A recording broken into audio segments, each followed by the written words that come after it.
ಇದರ loading capacity ಬಂದು 7 HP ಬಂದರೆ 4ರಿಂದ 5 ಕ್ವಿಂಟಲ್ ಹಾಕ್ಬೋದು.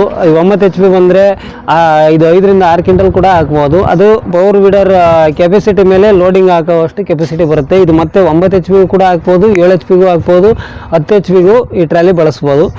ಇರುತ್ತೆ ಪ್ಲಸ್ ಕ್ವಾಲಿಟಿನೂ ಇರುತ್ತೆ. ಮತ್ತು ರೈತರಿಗೆ 4ರಿಂದ 5 ಟನ್ನು ವೆಯ್ಟ್ ಹಾಕೊಂಡು ಹೋಗುವಷ್ಟು ಕೆಪಾಸಿಟಿ ಕೂಡ ಇರುತ್ತೆ. ವೀಡರು ಪ್ಲಸ್ ಟ್ರಾಲಿ ಎರಡು ಸೇರಿ 60,000ಕ್ಕೂ ಸಿಗುತ್ತೆ. 60,000 ನಮಸ್ಕಾರ. ಇವತ್ತಿನ ವಿಡಿಯೋದಲ್ಲಿ ಪವರ್ ವೀಡರ್ ಟ್ರಾಲಿ ಬಗ್ಗೆ ಮಾಹಿತಿ ಹೇಳ್ತಾ ಇದ್ದೀನಿ. ಇದು ಟಿಲ್ಲರ್ ಟ್ರಾಲಿ ಅಂತಲೂ ಕರೀತಾರೆ, ಮಿನಿ ಟ್ರ್ಯಾಕ್ಟರ್ ಟಿಲ್ಲರ್ ಅಂತಲೂ ಕರೀತಾರೆ. ಪವರ್ ವೀಡರ್ ಟ್ರಾಲಿ ಬಗ್ಗೆ ಮಾಹಿತಿ ಹೇಳ್ತಾ ಇದ್ದೀನಿ. ಮೊದಲನೇದಾಗಿ ನಮ್ಮ ಅಡ್ರೆಸ್ ಬಂದ್ಬಿಟ್ಟು ಶ್ರೀ ರಂಗನಾಥ ಅಗ್ರಿಕೇರ್ ಅಂತೇಳಿ, ಚಿಕ್ಕಮಗಳೂರು ಡಿಸ್ಟಿಕ್ ಕಡೂರು ತಾಲೂಕು ಬೇರೂರು ಅಜ್ಜಂಪುರ ರೋಡಲ್ಲಿ ನಮ್ಮ ಅಂಗಡಿ ಬರುತ್ತೆ. ಹೈವೇ ಪಕ್ಕದಲ್ಲೇ ಅಂಗಡಿ ಬರುತ್ತೆ. ಇಲ್ಲಿ ನೀವು ವಿಸಿಟ್ ಮಾಡಿದ್ರೆ ಡೆಮೋ ಕೂಡ ನೋಡ್ಬೋದು. ಡೆಮೋ ನೋಡಿ ಅಗ್ರಿಕಲ್ಚರ್ ಮಿಷಿನರೀಸ್ ಎಲ್ಲ ಥರದ್ದು ಸಿಗುತ್ತೆ. ಒಂದ್ಸಲ ಡೆಮೋ ನೋಡಿ ನೀವು ಬೇಕಂದ್ರೆ ಪರ್ಚೇಸ್ ಮಾಡ್ಬೋದು, ಇಲ್ಲಾಂದ್ರೆ ವಾಪಸ್ ಕೂಡ ಹೋಗ್ಬೋದು. ಒಂದ್ಸಲ ವಿಸಿಟ್ ಮಾಡಿದರೆ ಅಂಗಡಿಗೆ ಒಳ್ಳೆಯದು. ಈಗ ಈ ವಿಡಿಯೋದಲ್ಲಿ ನಾವು ಈ ಪವರ್ ವೀಡರ್ನ ಟ್ರಾಲಿ ಬಗ್ಗೆ ಮಾಹಿತಿ ಹೇಳ್ತಾ ಇದ್ದೀವಿ. ಟಿಲ್ಲರ್ ಟ್ರಾಲಿ, ವೀಡರ್ ಟ್ರಾಲಿ ಅಂತೇಳಿ ಎಲ್ಲ ಕರಿತೀವಿ. ಪವರ್ ವೀಡರ್ನ ಟ್ರಾಲಿ ಬಗ್ಗೆ ಹೇಳ್ತಾ ಇದ್ದೀವಿ. ಸ್ಟಾರ್ಟಿಂಗ್ ರೇಂಜಸ್ ಅಂತ ಬಂದಾಗ ನಮ್ಮಲ್ಲಿ ಪವರ್ ವೀಡರು ಪ್ಲಸ್ ಟ್ರಾಲಿ ಎರಡು ಸೇರಿ 60,000ಕ್ಕೂ ಸಿಗುತ್ತೆ. 60,000ರಿಂದಲೇ ಸ್ಟಾರ್ಟಿಂಗ್ ಸಿಗುತ್ತೆ. 60,000, 62,000, 64,000, 66,000, 68,000, 70,000, 72,000 ಈ ರೀತಿ ಸ್ಟಾರ್ಟಿಂಗ್ ರೇಂಜಸ್ಸಿಂದ 72,000 ತನಕಲೂ ಸಿಗುತ್ತೆ. ಅಂದರೆ ನೀವು ತಗೋಣ ಪವರ್ ವೀಡರ್ ಮೇಲೆ ರೇಟು ಡಿಪೆಂಡ್ ಆಗುತ್ತೆ. ಇದು ಟ್ರಾಲಿ ಬಂದ್ಬಿಟ್ಟು ಲೈಟ್ ವೆಯ್ಟ್ ಕೂಡ ಬರುತ್ತೆ. ತೀರಾ ಇದು ವೆಯ್ಟ್ ಇರಲ್ಲ. ತೀರಾ ವೆಯ್ಟ್ ಇತ್ತು ಅಂದರೆ ಇದು ಇಂಜಿನಿಗೆ ಹೆವಿ ಆಗುತ್ತೆ. ಹಂಗಾಗಿ ಲೈಟ್ ವೆಯ್ಟು ಇರುತ್ತೆ, ಪ್ಲಸ್ ಕ್ವಾಲಿಟಿನೂ ಇರುತ್ತೆ. ಮತ್ತು ರೈತರಿಗೆ 4ರಿಂದ 5 ಟನ್ನು ವೆಯ್ಟ್ ಹಾಕೊಂಡು ಹೋಗುವಷ್ಟು ಕೆಪಾಸಿಟಿ ಕೂಡ ಇರುತ್ತೆ. ಈಗ ಇದರಲ್ಲಿ ಬ್ರೇಕು ಕೂಡ ಕೊಟ್ಟಿದ್ದೀವಿ. ಬ್ರೇಕು ಕೂಡ ಇದರಲ್ಲಿ ಇಂಟ್ರಡ್ಯೂಸ್ ಮಾಡಿದ್ದೀವಿ. ಕೆಲವೊಂದು ಟ್ರಾಲಿಯಲ್ಲಿ ಬ್ರೇಕ್ ಬರ್ತಿರಲಿಲ್ಲ ಸ್ಟಾರ್ಟಿಂಗಲ್ಲಿ. ಈಗ ಇದರಲ್ಲಿ ಬ್ರೇಕು ಕೂಡ ಇಂಟ್ರಡ್ಯೂಸ್ ಮಾಡಿದ್ದೀವಿ. ಬ್ರೇಕ್ ನೋಡಿ, ಬ್ರೇಕು ಕೂಡ ಇಂಟ್ರಡ್ಯೂಸ್ ಮಾಡಿದ್ದೀವಿ. ಮತ್ತು ಈಸಿ ಟು ಫಿಟ್ಟಿಂಗ್ ಇರುತ್ತೆ.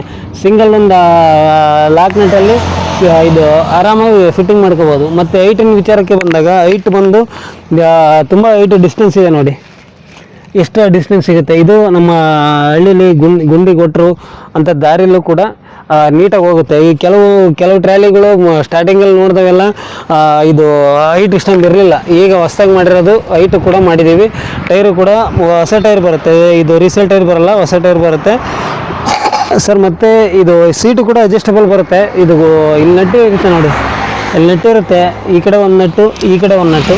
ಈ ನಟ್ಟನ್ನು ಲೂಸ್ ಮಾಡಿ ಸೀಟ ಹೈಟ್ ಕೂಡ ಕಡಿಮೆ ಮಾಡ್ಕೋಬೋದು, ಇಲ್ಲ ಮೇಲೆ ಬೇಕಾದರೆ ಮೇಲೂ ಮಾಡ್ಕೋಬೋದು. ಹೈಟು ಅಡ್ಜಸ್ಟಬಲ್, ಸೀಟು ಕೂಡ ಹೈಟ್ ಅಡ್ಜಸ್ಟಬಲ್ ಮಾಡ್ಕೋಬೋದು. ಮತ್ತು ಬ್ರೇಕು ಇರುತ್ತೆ. ಮತ್ತು ಇದಕ್ಕೆ ಸ್ಟ್ಯಾಂಡ್ ಕೂಡ ಇರುತ್ತೆ, ನಿಲ್ಲಿಸ್ಕೊಳಕ್ಕೆ ಸ್ಟ್ಯಾಂಡ್ ಇರುತ್ತೆ. ಒಳಗಡೆ ಈಗ ಎಲ್ಲ ತೋಲು ಹೊಡೆಯೋಕ್ಕಾಗಲ್ಲ, ಲೋಡ್ ಹಾಕೊಂಬೇಕಾದ್ರೆ ಹಿಂದಿನಲ್ಲೇ ಇರೋಕ್ಕಾಗಲ್ಲ. ತಿರ್ಸ್ಕೊಂಬೇಕಾದ್ರೆ ಅಲ್ಲಿ ಜಾಗ ಇರೋಲ್ಲ ಜಾಸ್ತಿ. ಅವು ತಿರ್ಸ್ಕೊಂಬೇಕು ಅಂದರೆ ಇದನ್ನು ಬಿಚ್ಕೊಂಡು ಸ್ಟ್ಯಾಂಡ್ ಹಾಕ್ಕೊಂಡು ಉಲ್ಟಾ ತಿರ್ಕೊಂಡು ಲೋಡ್ ಮಾಡ್ಕೊಂಡು ಕೂಡ ಹೊಡ್ಕೊಂಬರ್ಬೋದು. ಇದು ಟ್ರಾಲಿ ಬಂದು 2-3 ಥರ ಸಿಗುತ್ತೆ. ಇದರಲ್ಲಿ ಟಿಪ್ಪರ್ ಟ್ರಾಲಿನೂ ಕೂಡ ಸಿಗುತ್ತೆ. ಟ್ರಾಲಿ ಬಂದು ಎಲ್ಲ ಪವರ್ ವೀಡರ್ಗೂ ಯೂಸ್ ಮಾಡ್ಬೋದು. ಅಂದರೆ ಈ ಥರ ಲಾಕಿಂಗ್ ಸಿಸ್ಟಮ್ ಇದ್ದರೆ ಯೂಸ್ ಮಾಡ್ಬೋದು. ಕೆಲವೊಂದು ಈ ಥರ ಲಾಕಿಂಗ್ ಸಿಸ್ಟಮ್ ಬರೋಲ್ಲ. ಈ ಥರ ಅಂದರೆ ಬೇರೆ ಥರ ಇತ್ತು ಅಂದರೆ ಬೇರೆ ಥರ ಆರ್ಡ್ರ್ ಮಾಡ್ಕೊಂಡು ಯೂಸ್ ಮಾಡ್ಬೋದು. ಎಲ್ಲ ಪವರ್ ವೀಡರ್ಗೂ ಯೂಸ್ ಮಾಡ್ಬೋದು. ಇದರ ಲೋಡಿಂಗ್ ಕೆಪಾಸಿಟಿ ಬಂದು 7 HP ಬಂದರೆ 4ರಿಂದ 5 ಕ್ವಿಂಟಲ್ ಹಾಕ್ಬೋದು. 9 HP ಬಂದರೆ ಇದು 5ರಿಂದ 6 ಕ್ವಿಂಟಲ್ ಕೂಡ ಹಾಕ್ಬೋದು. ಅದು ಪವರ್ ವೀಡರ್ ಕೆಪಾಸಿಟಿ ಮೇಲೆ ಲೋಡಿಂಗ್ ಹಾಕೋವಷ್ಟು ಕೆಪಾಸಿಟಿ ಬರುತ್ತೆ. ಇದು ಮತ್ತೆ 9 HP ಕೂಡ ಹಾಕ್ಬೋದು, 7 HP ಹಾಕ್ಬೋದು, 10 HP ಈ ಟ್ರಾಲಿ ಬಳಸ್ಬೋದು. ಟ್ರಾಲಿ ಬಂದು ಎಲ್ಲ ಪವರ್ ವೀಡರ್ಗೂ ಬಳಸ್ಬೋದು. ಮತ್ತು ಲೈಟ್ ವೇಟ್ ಕೂಡ ಇದೆ, ಯೂಸ್ ಮಾಡೋಕ್ಕೆ ಅನುಕೂಲ ಆಗಿದೆ ರೈತರಿಗೆ. ಸಿಂಗಲ್ ಆಗಿ ಒಬ್ಬೊಬ್ಬರೇ ಕ್ಯಾರಿ ಮಾಡ್ಬೋದು, ಎಳ್ದಾಡ್ಬೋದು. ಭಾರಿ ಚೆನ್ನಾಗಿದೆ ಇದು ಟ್ರಾಲಿ ಬಂದು. ಇದು ಕರ್ನಾಟಕದಿಂದ ಎಲ್ಲ ಕಡೆಗೂ ಸಿಗುತ್ತೆ. ಬಂದು ಒಂದ್ಸಲ ವಿಸಿಟ್ ಮಾಡಿದ್ರೆ ಇಲ್ಲಿ ಡೆಮೋ ನೋಡಿಕೊಂಡು ಕೂಡ ತಗೊಂಡೋಗ್ಬೋದು. ಈಗ ಪವರ್ ವೀಡರು ಟ್ರಾಲಿ ಬಂದು 60,000ದಿಂದ ಸ್ಟಾರ್ಟಿಂಗ್ ಸಿಗುತ್ತೆ ನಮ್ಮಲ್ಲಿ. 60,000, 62,000, 64,000, 68,000, 70,000 ತನಕ ಸಿಗುತ್ತೆ. ಈಗ 60,000ಕ್ಕೆ ಈ ಟ್ರಾಲಿ ಮತ್ತು ಪವರ್ ವೀಡರ್ನ ಕೊಡ್ತಾಯಿದ್ದೀವಿ ನಾವೀಗ.